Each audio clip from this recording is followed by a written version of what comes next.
ग्वालियर में नवनिर्मित railway overbridge के लोकार्पण कार्यक्रम में सीएम डॉक्टर मोहन यादव पहुंचे हुए हैं। सीधी तस्वीरें ग्वालियर से।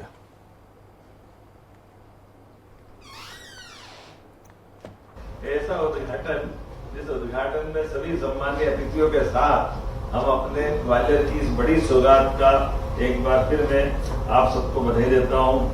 43 करोड़ की लागत से यह ब्रिज 1 किलोमीटर लंबा, 18 मीटर चौड़ा शहरवासियों की ट्रैफिक समस्याओं को भी न केवल कम करेगा बल्कि एक और हमारी सौगात ग्वालियर के लिए बढ़ेगी। मेरी अपनी ओर से बधाई देता हूं। जैसा कि हमारे माननीय सिंधिया जी ने कहा है कि प्रदेश को, खासकर ग्वालियर को, ये जो सौगात मिली है माननीय गडकरी जी के माध्यम से, जिसके आधार पर ये यहाँ एक नई सौगात लगभग जो ग्वालियर बाईपास के नाते से उसका बड़ा लाभ मिलेगा। लेकिन ये भी सुखद मौका है भोपाल, विदिशा, सागर और ग्वालियर सहित लगभग 4,302 करोड़ की 4 महत्वपूर्ण सड़कों की सौगात भारत सरकार के माननीय प्रधानमंत्री श्रीमान नरेंद्र मोदी जी के माध्यम से श्रीमान गडकरी जी ने उनको मध्य प्रदेश को दी है। मेरी अपनी ओर से बधाई देना चाहूंगा। जैसा कि बताया गया पूर्व चर्चा में कि जब हम एक तरफ अपने इस रेलवे ब्रिज की सौगात दे रहे हैं, तो अब ये रेलवे ब्रिज की सौगात अकेले नहीं है, इसके साथ साथ हमने अपने रेलवे ब्रिज के साथ 50 सीटर अनुसूचित जाति कन्या छात्रावास खाटीपुर और सिरोल का लोकार्पण भी हो रहा है। ये छात्रावास सर्व सुविधा युक्त है और खास करके इसके 8 कक्ष में 8 खासकर भूतल और प्रथम तल पर सब मिलाकर के बड़ी संख्या में छात्रावास के बच्चों को इसकी अलग से सुविधा मिलेगी। मैं इस बात के लिए भी माननीय प्रधानमंत्री जी को बधाई देना चाहूंगा, जहां हम अपने एक के बाद एक ऐसे सारे विकास के काम करने जा रहे हैं और 4 दिन बाद जब प्रधानमंत्री ग्वालियर पधार रहे हैं तो ग्वालियर की इसी एयरपोर्ट की सौगात के बलबूते पर अभी तक का अत्याधुनिक प्लेन पहली बार ग्वालियर की धरती पर उतरेगा। माननीय प्रधानमंत्री जी के माध्यम से जो अशोकनगर में आकर के वो एक बड़ी सौगात देंगे, तो मैं माननीय मंत्री सिंधिया जी, माननीय नरेंद्र सिंह जी तोमर जी, सभी प्रदेश के मंत्रीगणों को भी बधाई देना चाहूंगा। हमारे लिए सुखद संयोग है इस अवसर पर जब हमने अपने प्रदेश के विकास का संकल्प जब से हमारी सरकार बनी तब से लिया। इसलिए एक के बाद एक अपने लिए प्रदेश के अंदर सभी क्षेत्रों में समग्र रूप से विकास की हमारी अवधारणा के आधार पर हम आगे बढ़ रहे हैं।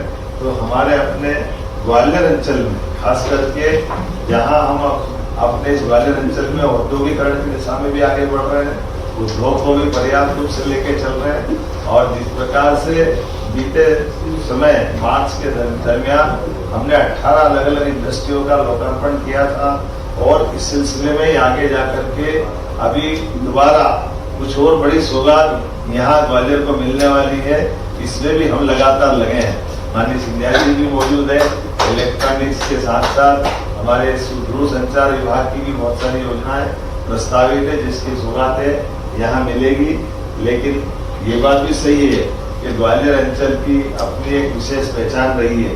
तो नदी की बड़ी परियोजना पार्वती काली सिंह चंबल योजना के माध्यम से पूरा हमारा ये अंचल एक अलग प्रकार की एक दुनिया में पहुंचने वाला है। एक सुखद और संयोग है, शिवपुरी जैसा जिला तो पीकेसी में भी लाभान्वित होगा और केन बेतवा से भी लाभान्वित होगा। तो ये हमारा पूरा अंचल एक नए बदलते नए दौर के लिए अलग प्रकार से निकल के बढ़ने को तैयार है।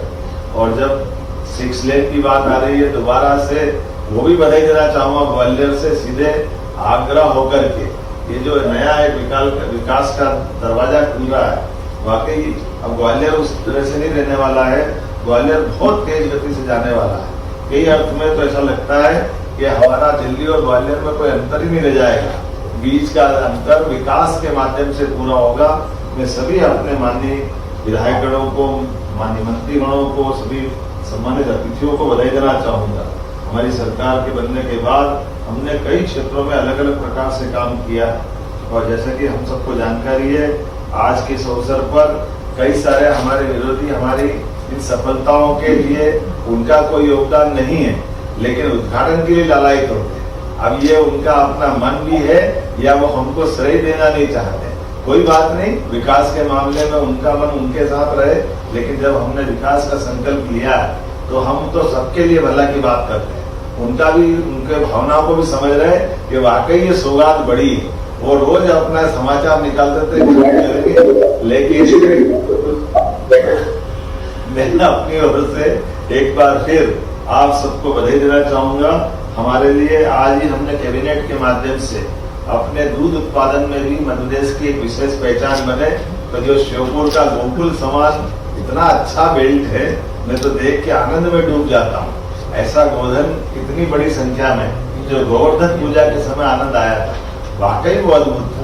तो हमने अपनी नई योजना आज ही लॉन्च की है कि 25 से ज्यादा जो गाय पालेगा उसको 25% अनुदान मिलेगा, और 200 गाय तक भी पालेगा तो ये 8 यूनिट करके उनको लाभ देंगे। और दूध का उत्पादन जो 9% है, इसको 20% ले जाएंगे। प्रत्येक व्यक्ति की आय बढ़ाने के लिए मुझे इस बात की प्रसन्नता, आज 1,52,245 रुपया प्रति व्यक्ति आय मध्य प्रदेश के प्रति नागरिक की हुई है। और हम सबका प्रयास है, यशस्वी प्रधानमंत्री के नेतृत्व में जब आजादी का अमृत काल समाप्त होगा तो मध्य प्रदेश का बजट जो वर्तमान में हमने 4,21,000 करोड़ का किया था, ये आने वाले 25 साल तक जो भूमिका बनी, 5 साल में तो डबल होगा, और 47 तक 250 लाख करोड़ का ये बजट होगा। और ऐसे में प्रति व्यक्ति आय 22,50,000 रुपया प्रति व्यक्ति होगी। तो ये आने वाले समय में वैश्विक स्तर पर जिस प्रकार का समय चल रहा है, माननीय प्रधानमंत्री जी के माध्यम से, अब हम तो प्रधानमंत्री जी के माध्यम से माननीय केंद्रीय मंत्री को बधाई देते हैं, ताकि आपके माध्यम से प्रधानमंत्री तक बधाई पहुंच जाए। ये जो आउटलाइन भारत सरकार खड़ी कर रही है, बदलते दौर में इसका लाभ मिलेगा।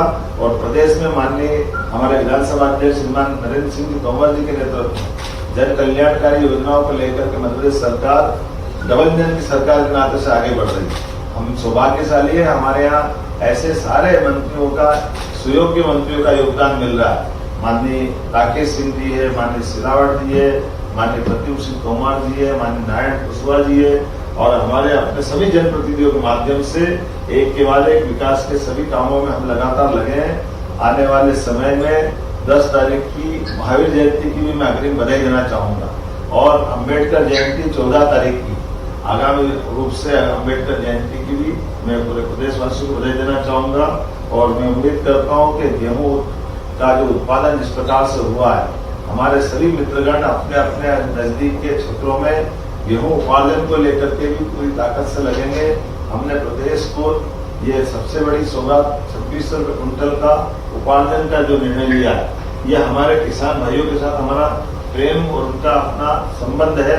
और यशस्वी मंत्री, ऊर्जा मंत्री यहाँ बैठे, आज ही इनके यहाँ से अनाउंस हुआ है कि हमारे विभागों ने अलग अलग प्रकार से उन्नति करते हुए एमएसएमई डिपार्टमेंट ने हमारी सभी देनदारी, एमएसएमई की, हेवी इंडस्ट्री की, लघु कुटीर उद्योग की, एक साल में 5,200 करोड़ की सारी देनदारी देते हुए करीब करीब जीरो की स्थिति में आए कि हमारे पास किसी की कोई लाइबिलिटी पुराने उद्योगपतियों को न देते हुए उद्योगों का जो अनुकूल माहौल बना है, ऐसे ऊर्जा मंत्री के माध्यम से भी हमारी सारी पुराने जो देनदारियां थी उनको खत्म करते हुए, यहाँ तक कि कोयला भी रखा हुआ है, एडवांस में भुगतान करके हमारा अपना ऊर्जा मंत्रालय सशक्तता से आगे चल रहा है। ऐसे कई क्षेत्र की बात कर सकता हूँ, लेकिन आज का समय तो आनंद मनाने का है।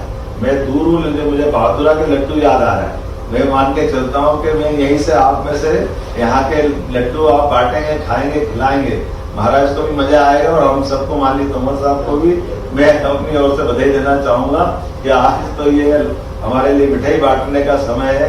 आज ये बड़ा रेलवे ओवरब्रिज का लोकार्पण हो रहा है। मेरी अपनी ओर से पुनः आप सबको बधाई, बहुत बहुत धन्यवाद। बहुत बहुत धन्यवाद माननीय मुख्यमंत्री महोदय, आपकी समीक्षाओं के लिए, आपकी सद्भावनाओं के लिए हम आभारी हैं। और आपके लिए अनुरोध जो बातचीत कर रहे हैं माननीय मुख्यमंत्री जी को, राज्यों की कर्तव्य ध्वनि से हम इच्छाओं का अभिनंदन करें। धन्यवाद।